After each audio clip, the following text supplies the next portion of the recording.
Okay, sa mapagpalang araw mga kateknisyan, mga ka-DIY, mga ka-master, meron po tayo ditong repair na LED TV. Ito po ay Samsung, nasa 40 inch po ito. So, i-testing natin para malaman natin kung anong problema nito. Kung ito, isaksak natin. So, wala kong naramdaman na nag-spark. So, ito, wala ring power. Wala siyang power. So malamang nito ay power supply. So sana hindi pa sira yung kanyang regulator. Okay, sige. Buksan po natin ito. Samahan niyo po ako.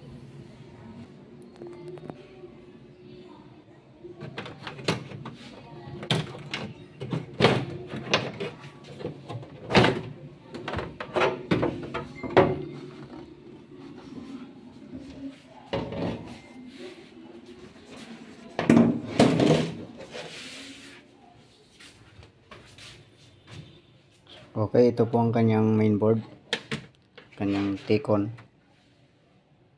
Ito naman ang kanyang power supply. So dito sa power supply ay may napansin tayo na parang sunog. Ayan o. So palagay ko yung jumper nya.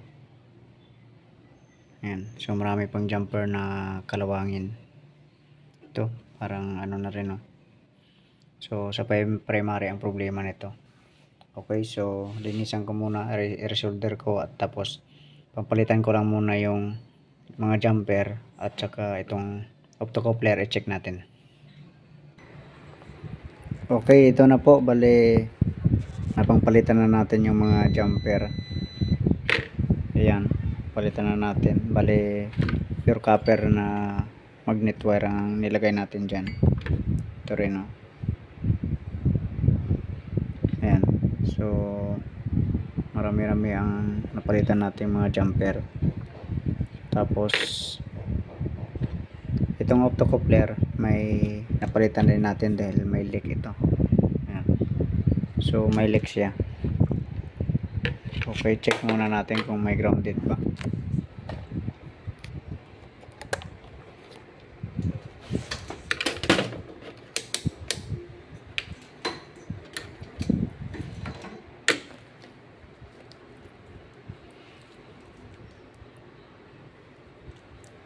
Okay, check natin yung filter nya.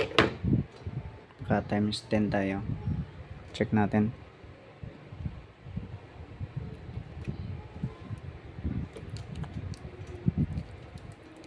Forward tayo. Ayan, so may reading siya. Forward. Ayan. I-reverse natin.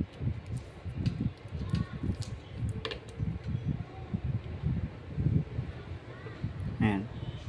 So wala naman. Okay, testing natin.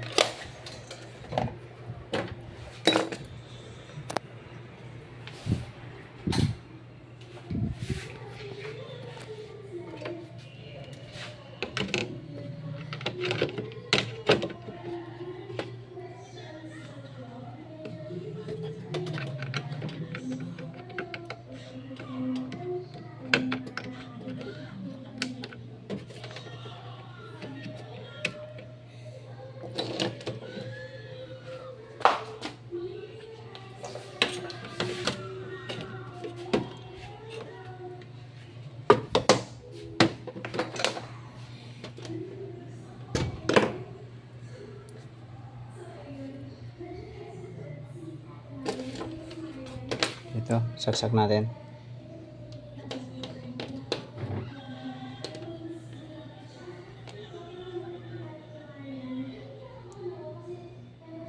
So wala.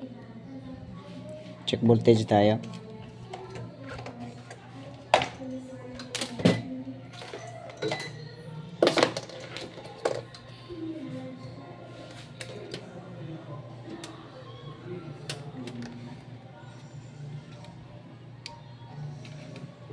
Walang secondary.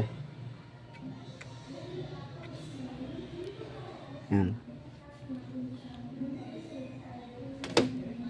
Punot. check nga natin yung fuse.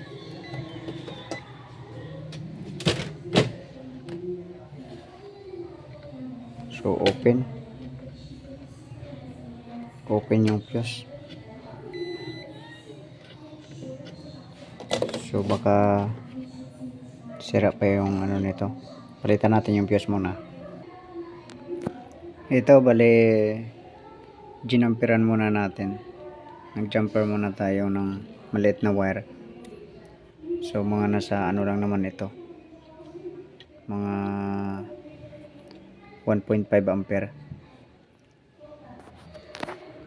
So testing na natin ulit.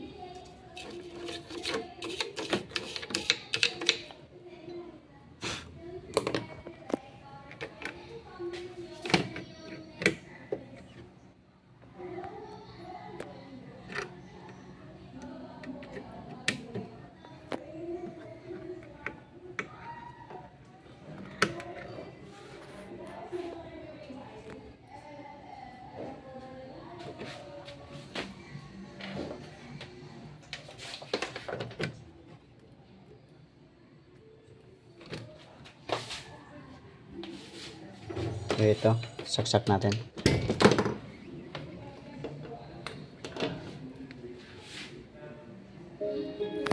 Ayun, tumunog na siya. Ayan.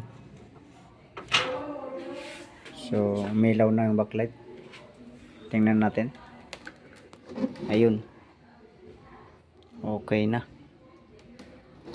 So, yun lang naging problema.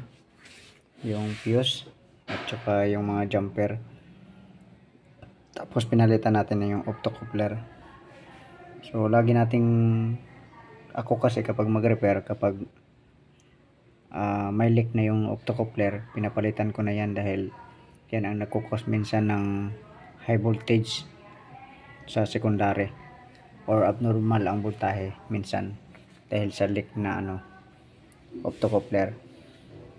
Okay, sige. So ito po ang ano nito.